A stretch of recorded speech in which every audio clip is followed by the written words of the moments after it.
एसपी9 news में आपका स्वागत है और मैं हूं आपके साथ नेहा।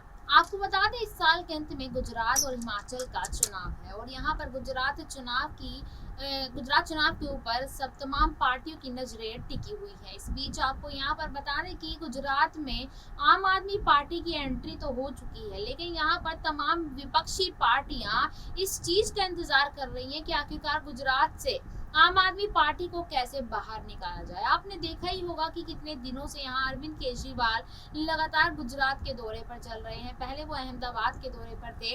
अहमदाबाद में उन्होंने यहाँ ऑटो ड्राइवर से बैठकर मुलाकात की है, उनकी दिक्कत परेशानियों का समझा था और रात को शाम के समय ऑटो ड्राइवर के यहाँ जमीन पर बैठकर खाना खाते हुए भी नजर आए थे और वो तस्वीरें सोशल मीडिया पर बहुत ही ज्यादा वायरल भी हुई थी। इस बीच आपको बता दें कि ये तस्वीरों को देखकर, इस तरीके की मुलाकातों को देखकर, छोटे छोटे व्यापारियों से जो मुलाकात हुई थी अरविंद केजरीवाल की, इन तमाम चीजों को देखकर बीजेपी कहीं ना कहीं पगला गई है।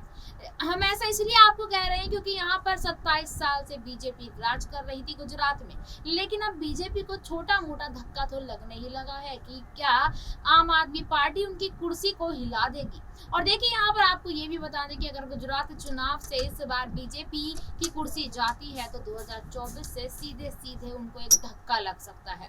और यहाँ पर बता दें आपको कि जिस तरीके से यहाँ अरविंद केजरीवाल के नेता और विधायकों के ऊपर लगातार छापे पड़ रहे हैं।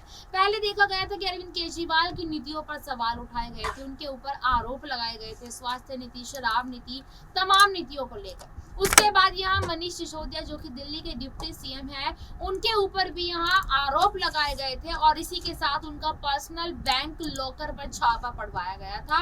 और उसके बाद देखा गया कि यहाँ सत्येंद्र जैन को गिरफ्तार कर लिया गया। मतलब अभी भी यही देखने को मिल रहा है कि आम आदमी पार्टी के जितने भी कार्यकर्ता हैं उनके ऊपर यहाँ आरोप के ऊपर आरोप लगाए जा रहे हैं, कभी किसी की गिरफ्तारी कराई जा रही है। इसी बीच आपको बता दें कि यहाँ पर बीजेपी ने प्रेस कॉन्फ्रेंस कर आम आदमी पार्टी के कार्यकर्ताओं को लेकर बहुत ही बड़ी बात कही है। भ्रष्टाचारी का सीधा साफ तौर पर यहाँ आरोप लगाया है बीजेपी ने और देखा गया है कि यहाँ जिस तरीके से बीजेपी ने आम आदमी पार्टी के ऊपर आरोप तो लगाए हैं, क्या वो आरोप सही हैं या नहीं, ये आपको बताते हैं अपनी इस वीडियो में। देखिए हमारा ये वीडियो। सबका अभिनंदन, सभी को नमस्कार।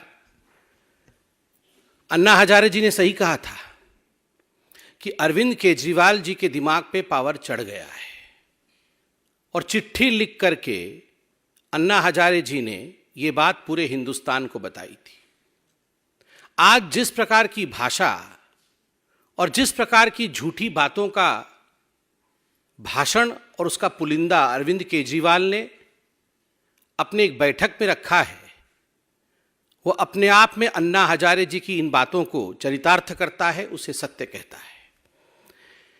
आज ऐसा लगता है कि इंडियन जुडिशरी से बड़ा केजरीवाल जी का सर्टिफिकेट है। कोई इंडियन जुडिशरी की सर्टिफिकेट की आवश्यकता नहीं है। अगर केजरीवाल जी कह दें कि फलाना आदमी ऑनेस्ट है तो वो ऑनेस्ट है, अगर वो कह दें कि ये सारे लोग भ्रष्ट हैं तो वही भ्रष्ट है। ये सबसे बड़े केजरीवाल जी का सर्टिफिकेट है। इनका पुराना जो नौटंकी है वो आरंभ हो गया है। आपको याद होगा, कोई भी चुनाव आता है, किसी भी राज्य में कोई चुनाव आता है तो इसी प्रकार की नौटंकी केजरीवाल जी की चालू हो जाती है। वो उस राज्य में जाते हैं और कहते हैं बस मैं ही फर्स्ट आने वाला हूँ, मैं ही जीतने वाला हूँ, हम जीत गए हैं, हमारे सर्वे आ गए हैं और सब डरे हुए हैं। जो भारत की सरकार है डरी हुई है, गुजरात की सरकार डरी हुई है, बाकी सारी सरकारें डरी हुई है। याद करिए, ऐसे ही जाके हिमाचल में बोल रहे थे कि सब डरे हुए हैं। पूरी की पूरी पार्टी हिमाचल की जो आम आदमी पार्टी है वो आज पता नहीं कहाँ डिसइंटीग्रेट हो गई है, दिख ही नहीं रही, सब छोड़ के चले गए। उत्तराखंड में जाके इसी प्रकार का भाषण कर रहे थे कि चुनाव आ गया है जी, हम तो जीत जाएंगे, हम तो फर्स्ट आने वाले हैं। सीएम का कैंडिडेट भी घोषित कर दिया था उनके पार्टी के अध्यक्ष को। याद करिए किस प्रकार से उनके पार्टी के अध्यक्ष ने खुद आम आदमी पार्टी को छोड़ दिया। मुझे तो आश्चर्य हो रहा है अभी तक जो बाइडेन पे हमला क्यों नहीं बोला है। ये जो बाइडेन भी डरे हुए हैं आम आदमी पार्टी से और केजरीवाल से, और वहां भी उनकी पॉपुलैरिटी बहुत ज्यादा है क्योंकि विश्व में तो बात ही हो रही है। इनकी हो हल्ला क्लिनिक इत्यादि इत्यादि के बारे में पूरे विश्व में बात हो रही है। तो अब डरना सिर्फ बाइडेन जी को बाकी है, बाकी तो सब डरे ही हुए। बंधुगण, आत्ममुग्धता, जिसको अंग्रेजी में मेगैलोमैनियक कहते हैं, इस विषय में सुना था, मगर आज पहली बार हमने देखा। 2 राज्य में सरकार बनने के बाद मैं भगवान बन गया हूं। अरविंद केजरीवाल जी अब भगवान बन गए। मानव इतिहास में इंसान से भगवान बनने का ये जो सफर है, इतने कम समय के अंदर पूरा करने वाला वो पहले व्यक्ति है। कान्हा बन गए हैं वो, केवल भगवान ही नहीं, कान्हा और कृष्ण, और राक्षसों का वध कर रहे हैं।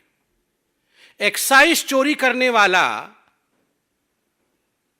शराब में से कट खाने वाला अपने आप को माखन चोर से कंपेयर कर रहा है। कमाल है।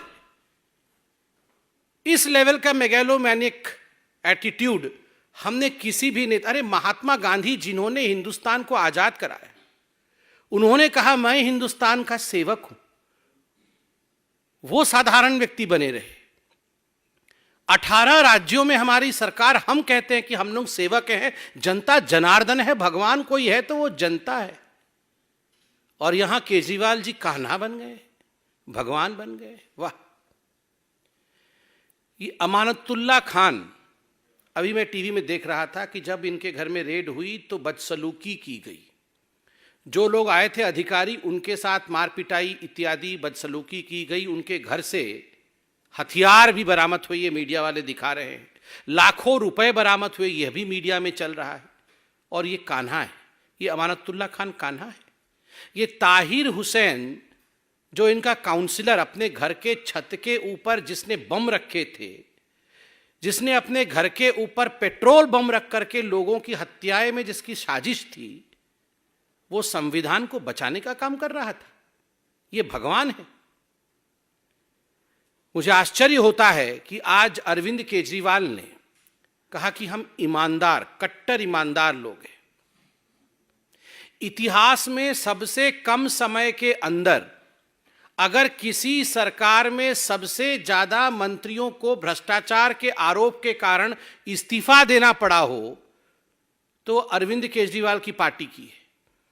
याद करिए, नया नया दिल्ली में सरकार अरविंद केजरीवाल जी का बना था, तो जितेंद्र तोमर को लेकर अरविंद केजरीवाल जी उस समय भी इसी प्रकार से भाषण दे रहे थे। आपको हमारी खबर कैसी लगी हमें जरूर बताइएगा, और तमाम अपडेट्स के लिए देखते रहिएगा SPN9 न्यूज़। धन्यवाद।